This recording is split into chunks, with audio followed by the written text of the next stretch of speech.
10 years ago this month, without thinking through about what the entrepreneurial life actually entails, we launched Film Companion. That name comes from a line by the American philosopher and film critic Stanley Cavell. He said, "The writing about film that has meant most to me has the power of a missing companion." Our ambition was to be that missing companion, that friend you discuss movies and shows, trends and pet peeves with. You don't have to agree, but the conversation is robust, it's invigorating. It's been a tumultuous ride. Creating credible, informative entertainment journalism in video and text that pays for itself is a formidable challenge in any landscape, but more so in the current climate in which everything can be bought, including social media posts. But Film Companion was never a business. Numbers are not my forte. It was a shared passion. Over the years, the team grew larger, but one constant remained: a great love for storytelling and popular culture. Everyone, or nearly everyone in the team, was a consumer and a critic. In our office, opinions and arguments and those narrowed eyes, "I'm judging you for loving this," looks were just par for course. I remain the sole defender of Befikre. I have fond memories of our shoots, walking and talking with Shah Rukh Khan in Lisbon for Beneath the Surface in 2016.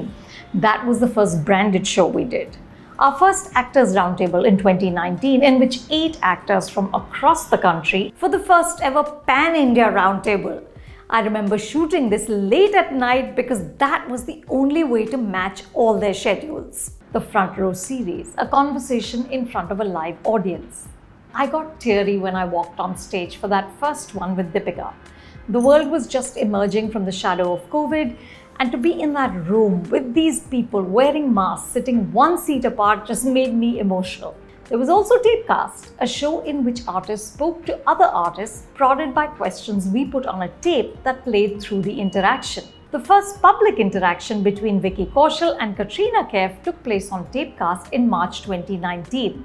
When they got married, I was labeled Seema Auntie from Indian Matchmaking. There was also Cheat Sheet, hosted by Sneha Menon Desai, a show that broke down the mechanics of making movies. Sneha took viewers behind the scenes of how artists live and function. Her conversation with intimacy coordinator Asta Khanna and another episode about bodyguards in Bollywood has over 1 million views.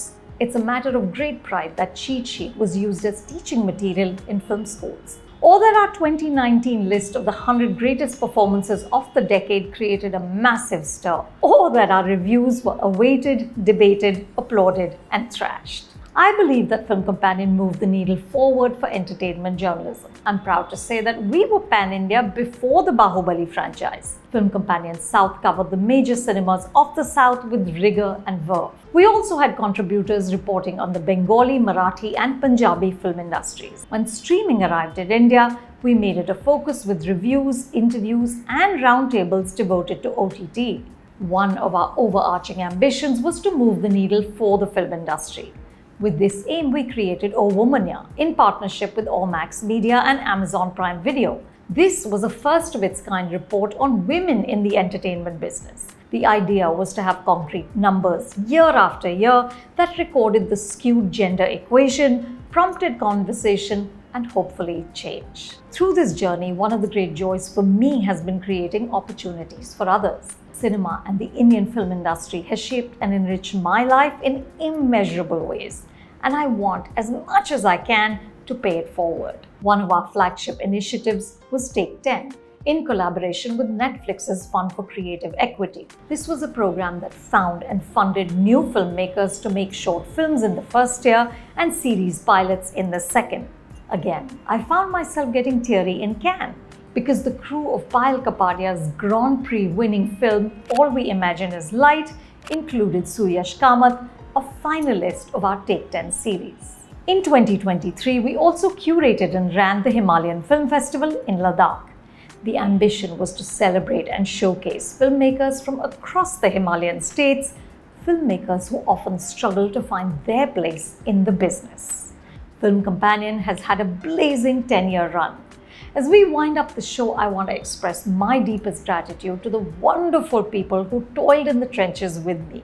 Each one of you got behind all my nutty ideas and multitasked beyond the call of duty to make them come alive. The platform flourished only because of the stellar team. And thank you to the wonderful community we built. Film Companion has over 2.8 million subs across 5 YouTube channels, over 15 million unique users on our website, over 2 million across social media, and we even reach a few thousand on WhatsApp. Our viewers and readers have showered us with fulsome praise and nasty jibes, and all of it has only helped us to strive harder and do better. Film Companion lives on in FC Studios, our specialty division for long-form storytelling. Our first documentary special, Modern Masters, featuring S.S. Rajamouli, will soon be on Netflix. Hopefully the start of many exciting projects to come. As one of my favorite actors once said, "Picture abhi baki hai mere dost, onwards and upwards."